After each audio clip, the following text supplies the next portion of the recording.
Bapak-bapak, saudara-saudara yang terkasih dalam Yesus Kristus, Mazmur katakan apa? Agunglah di tengah-tengahmu yang kudus Allah Israel. Jadi keagungan Allah Israel ini tiada taranya bagi kita. Walaupun kita penuh kesulitan di tempat ini, tapi keagungannya luar biasa.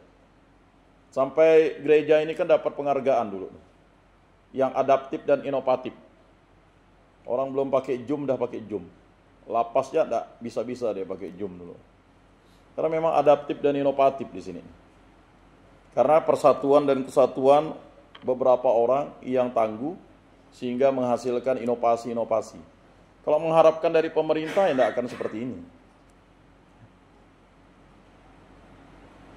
Karena memang orang-orang yang adaptif dan inovatif itu adalah orang-orang yang berada di tempat ini, mau berkorban, mau memiliki tempat ini, karena ini adalah tempat yang paling indah yang berada di tempat ini.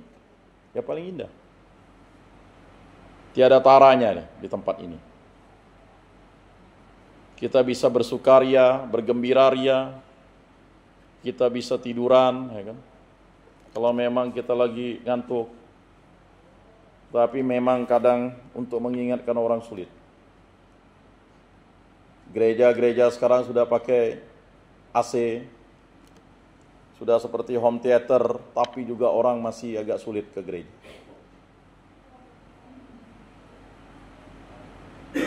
Jadi, bapak-bapak, saudara-saudara, untuk membawa orang itu butuh yang namanya pengorbanan. Sungguh Allah itu keselamatan. Aku percaya dengan tidak gemetar, sebab Tuhan Allah itu kekuatan dan mazmurku. Ia telah menjadi keselamatanku. Nah ini, mengingatkan kawan-kawan bahwa Tuhan itu adalah keselamatan, Sang Juru Selamat. Butuh pengorbanan. Di sel-sel mungkin, di kamar-kamar kita mau mengajak orang. Butuh proses, butuh doa, butuh kehendak Allah, butuh tuntunan Roh Kudus untuk sampai di tempat ini. Karena di tempat ini pun, kalau kita tidak berproses, kita akan berdampak. Berdampaknya besar. Di Stakan itu ada 3 dokter yang ngambil S2 teologi. Analisa kami katakan, dokter juga membutuhkan, ya kan, ajaran iman yang kuat dalam rangka mengobati orang. Nah, dokter sekarang kan mengobati orang kan ekonomis karena pendidikannya mahal. Ya bapak-bapaknya anaknya dokter paham lah berapa biayanya kan, sekali masuk berapa. Ketika udah mau jadi dokter praktek spesialis kan, kalau Tuhan Yesus itu tidak pakai minta duit ya, hanya meludah ke tanah.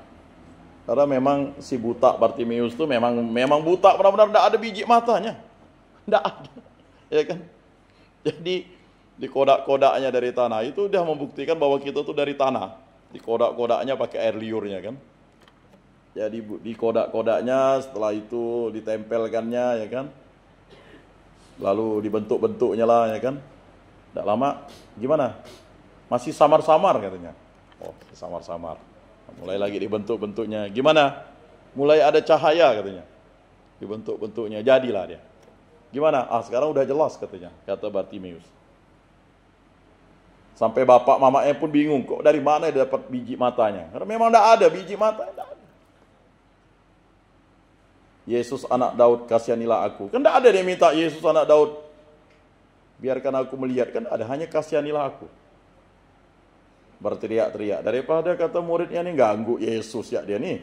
Ya kan? Dibawa lah Bartimeus ke situ. Sampai bapak mamanya pun bingung. Para imam mau ngukum Yesus. Ini bagaimana dia bisa punya mata? Kan begitu. Dan itu membuktikan bahwa Yesus itu adalah Allah. Kurang apa lagi lah kebenaran iman itu. Kebenaran firman Tuhan. Tapi masih kita meragukan itu karena memang kehidupan kita akan terombang-ambing seperti Petrus yang berjalan di atas air. 2-3 langkah kita bagus, tetapi langkah keempat kita masuk ke dalam air dan kita diselamkan oleh dunia ini, tetapi karena Kristus lah yang menarik kita kembali. Makanya hidup kita ya seperti itu. Jadi kita menjadi pribadi yang mesti harus ya memuji dan memuliakan Tuhan terus-menerus. Dan itu merupakan suatu hal yang utama yang akan kita minta dalam novena Roh Kudus. Roh keperkasaan, roh memuliakan Tuhan ya. Dan itulah yang kita minta. Bersyukurlah kepada Tuhan, panggillah namanya, istirahatlah, beritakanlah karyanya di antara bangsa-bangsa, masyhurkanlah bahwa namanya tinggi luhur. Jadi Bapak-bapak, saudara-saudara yang terkasih, saya tadi sampaikan di pengantar Iran itu hampir rata-rata 500 orang setiap hari pindah iman menjadi Kristen secara diam-diam. Kalau di Iran itu kan kitab suci dilarang ya. Saya studi eksploratifnya di YouTube. Sekarang enak kalau kita tidak perlu lagi kita mencari literatur. Biasanya untuk bahan-bahan itu kita ke YouTube, kita cek di situ ya. Jadi mereka itu sampai kalau mau cari kitab suci itu harus di perbatasan antara Iran dengan ada satu Iran dengan Turki atau apa gitu. Jadi itu kitab sucinya pun setengah aja. Setengah. Tidak full. Nah. Jadi luar biasa di situ. Ya. Begitu juga dengan Aljazair, Maroko, ya, Somalia, kemudian Afghanistan, Pakistan ya. Jadi yang paling tinggi trennya itu memang di Iran. Kedua di Afghanistan, ketiga di Pakistan. Ya karena ajaran kasih yang tidak membalas itu adalah di ajaran Kristen. Ya. Jadi tidak membalas lagi. Jadi ketika ada hal-hal yang jahat terhadap kita, kita dianjurkan mendoakan orang yang berbuat jahat kepada kita. Jadi gimana? Ya. Kita tahu di Aljazair itu ya, kejadian 19 orang ya disembelih hidup-hidup ya. Itu masih ada di itu kalau tidak salah ya. Ditambah lagi satu orang, dia agak bingung juga, bukan Koptik ya. Tapi dia langsung jadi percaya. Jadi 20 ya harusnya 18 orang saja. Yang satu orangnya itu dari Afrika. Ya, itu kejadian benar. Bukan gimmick. Ya karena memang menjadi pengikut Kristus harus mewartakan dengan segala kegiatan yang kita lakukan. Bermazmurlah bagi Tuhan sebab mulailah karyanya, baiklah hal itu diketahui di seluruh bumi. Di tempat ini ada 105 orang, soundingkanlah itu. 30 orang ini bisa menjadi agen cinta kasih. Dari 30, total 105, tambah-tambah bertambah 200. Dari mana datangnya 200? Bukannya masuk ya. Memang penginjilan sekarang itu butuh proses, butuh keteladanan. Tidak bisa berdasarkan kata-kata lagi. Karena orang bisa mendapat pengetahuan dari dunia bebas. Apalagi di tempat ini, ya mohon maaf, fasilitas juga sudah manusiawi. Kalau dulu jangankan, ya kan, pokoknya tidak boleh ada komunikasi. Sekarang ya, puji Tuhan. Karena melihat tanda-tanda zaman ya. Berserulah dan bersorak-sorailah hai penduduk Sion, entah sebab yang Maha Kudus, Allah Israel agung di tengah-tengahmu. Jadi kita adalah penduduk Sion yang baru, orang-orang Kristen ini. Ya. Banyak di antara kita tidak sadar. Ya. Bukan aku yang memilih kamu, kata kita. Kesombongan kita kan membalikkan kata Yesus, bukan kamu yang memilih aku. Itu kata Yesus. Kita sering, ya kan? Bukan kamu yang memilih aku, ya salah. Aku yang memilih kamu, kata Yesus. Yesus yang memilih kita. Sebelum dunia dijadikan, engkau telah dipilih Allah. Engkau telah dilukis di telapak tangan Allah. Bukan kamu yang memilih aku, akulah yang memilih kamu. Jadi bapak-bapak, saudara-saudara yang terkasih, firman itu sangat luar biasa. Kita menjadi pengikut Kristus sebelum dunia dijadikan, udah dipilih oleh Allah. Maka barang siapa yang menjadi milik Allah ya akan kembali kepada Allah. Dan ini menjadi penting bagi kita untuk memahami makna terdalam dari Fiat Voluntas Tua. Lalu kata Maria, jiwaku memuliakan Tuhan dan hatiku bergembira karena Allah, juru selamatku. Sebab ia telah memperhatikan kerendahan hambanya. Itulah yang terjadi ketika Maria mengunjungi Elizabeth, saudaranya. Ia masuk ke rumah Zakaria, dan anak di dalam rahim Elizabeth melonjak kegirangan karena sukacita, bersukacita. Adakah kita mau bersukacita? Ya kan? Lebih baik tidur di gereja daripada tidur di diskotik.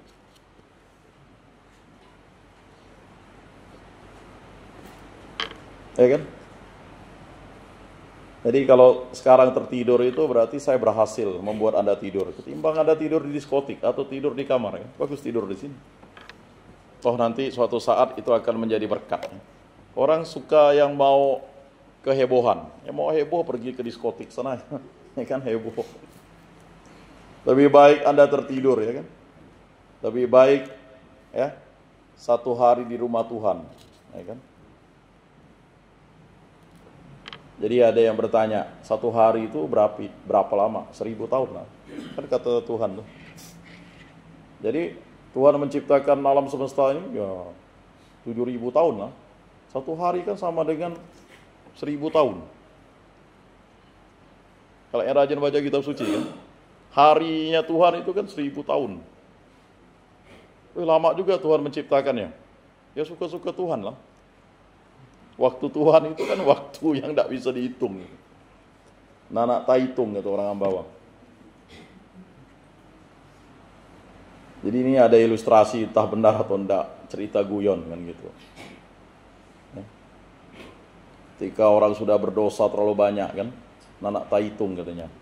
Pastor, ya kan, aku mohon ampun, dosaku nanak taitung katanya. Lalu pastor juga bilang, ya kan, Tuhan juga tak pernah ngitung-ngitung dosa kamu kan begitu. Pulanglah dan jangan berbuat dosa lagi. Itu kan pernyataan tobat yang luar biasa. Karena memang dosa kita tidak terhitung kalau kita mau hitung-hitung. Dan ini penting, apa yang dilakukan oleh Maria kepada Elizabeth itu mengatakan bahwa apa yang dilakukan oleh Tuhan kepada Maria, kabar gembira itu dinyatakan oleh Roh Kudus melalui perantaraan malaikat Gabriel menyampaikan kepada Maria, dan Maria menyampaikan kepada Elizabeth bahwa apa yang dilakukan Tuhan kepada Elizabeth adalah sukacita bagi Zakaria dan Elizabeth dan segenap anggota keluarganya. Zakaria hanya membisu ketika melihat Maria. Sekarang ada film yang bagus itu tentang Mary, itu berdasarkan fakta Alkitab, bagaimana pengorbanan Yosef. Orang kan sering berdebat, Yusuf ke Yosef, itu tulisannya kan U dan O. Boleh diambil huruf O-nya, serapan Indonesia, boleh diambil U-nya. Santo Yusuf, Santo Yosef. Jangan dilalui ini seperti misalnya kalau misalnya perempuan itu kan nama baptis saya kan Yakobus. Kalau perempuan itu Yakoba sebenarnya. Ya, kan enggak bisa di ini lagi ini. Petrus, Petra. Kan begitu. Jadi kalau di Afrika tuh banyak yang pakai nama Yakoba tuh. Perempuan. Ya, Yakoba. Ya kan? Kalau misalnya Agustinus, Agustina. Ya kreatif lah orang Indonesia tuh. Ya kan? Yohanes, Yohana, ya tapi. Kan begitu deh. Franciscus, Francisca.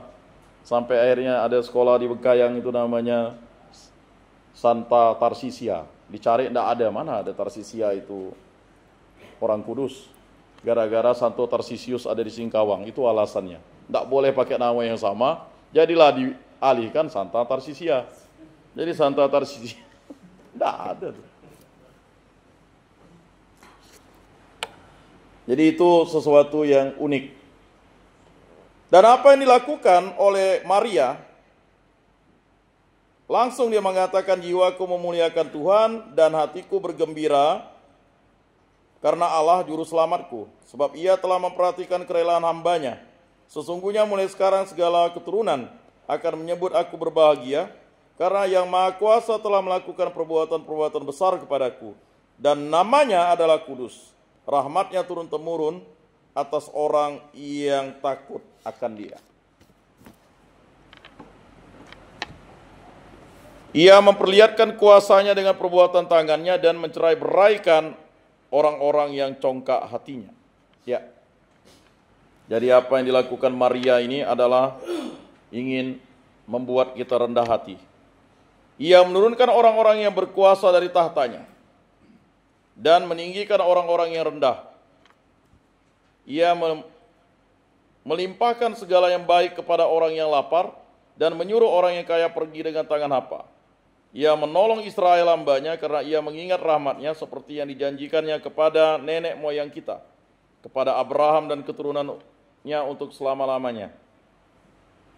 Nah, inilah bagaimana kekuatan Roh Kudus yang diberikan kepada Bunda Maria, sehingga Bunda Maria adalah Bunda Theotokos, dan Bunda Maria kursus persiapan perkawinan di rumah Elizabeth selama 3 bulan. Itulah KPP. Ya, bagaimana ngurus anak, ngurus rumah tangga, ya kan? Kita ini juga kan sebenarnya yang sudah menikah atau yang sudah punya istri kan terus belajar mencintai istri. Terus belajar mencintai anak, terus belajar mencintai menantu, terus belajar mencintai cucu. Karena kita tidak pernah berhenti belajar. Dan yang paling utama ada 3 hal. Mari kita berpikir positif di tempat ini. Kemudian yang kedua, kita berkata inspiratif. Berikutnya kita bertindak produktif. Tanpa itu, gereja ini hanyalah ruangan, tidak nyaman. Kalau segala sesuatu kita pikirkan positif, pasti akan hasilnya baik. Segala pelayanan-pelayanan ini positif, ya kan begitu. Lalu kita berkata inspiratif, ya, berkata yang baik-baik dan melaksanakan firman Tuhan. Lalu kita melaksanakan hal yang produktif. Membersihkan tempat ini, merawat tempat ini, bahkan rumah Tuhan di sebelah juga, ya. Kelenteng Buddha kita bersihkan, ya kan. Kan enggak elok kalau ada kolor di situ. Di sampingnya gereja kan gimana? Ya, bagi bapak-bapak yang baru masuk pasti tidak tahu dulu tuh nyaman ya. Di situ ada yang ngasih dedai kolor dan sebagainya kan. Rumah Tuhan. Ya, rumah Tuhan. Apapun agamanya, rumah Tuhan itu harus dijaga. Ya. Kami sering guyon dulu waktu saya di Bengkayang karena ada musola di samping ruangan Katolik. Ini rumah Tuhan kami jaga kan begitu. Jadi siapa yang sholat itu saya absen lah, ketahuan yang rajin sholat. Jadi saya tahu, ini tak pernah sholat. Kok tahu bang? Mana pernah? Masa kamu main terus kan begitu? Enggak lah bang, sholat di ruangan. Oh beda lah saya bilang. Jadi kita lebih tahu karena kita ngabsennya begitu. Dan sampai suatu saat di sholat subuh kawan saya tunggang langgang, yang sholat bukan manusia katanya. Waduh, kok bisa ya? Lalu kita harus punya komitmen, trust, dan komunikasi. Bapak-bapak, saudara-saudara yang terkasih, disinilah kita punya komitmen. Ya, bagi yang baru masuk, selamat datang, selamat bergabung. Bagi yang sudah lama, mari membimbing yang baru. Bagi yang sudah akan keluar, wariskanlah sesuatu yang baik. Itulah komitmen. Lalu trust, kepercayaan kita. Jangan sampai tempat ini dicemarkan oleh orang-orang yang tidak bertanggung jawab, ya kan? Beberapa waktu lalu mintanya numpang toilet, lalu main pula di situ, minta gratis, kan kacau, ya kan? Nah, itu tadi trust. Jangan sampai di tempat ini lalu ditemukan barang-barang yang dilarang, kan begitu. Narkoba, selesailah sudah. Bisa jadi. Kita tidak tahu. Rambut sama hitam, tetapi hati niatnya kan gitu. Ya. Kawan saya selalu cerita waktu pelayanan, kitab suci dibagi terus tiap tahun. Lupa kitab sucinya untuk dia koyak, lalu dia isap rokok dan ganja. Akan begitu. Kita tidak tahu. Ya. Orang sipir periksa, rajin dia baca kitab suci, ya baca, tapi bolong dari tengah.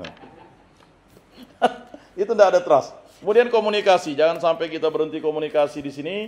Mari kita berdoa kepada Tuhan, kita berkumpul di sini, saling komunikasi, mengingatkan anak-anak Tuhan untuk selalu setia kepada Allah Tritunggal yang Maha Kudus.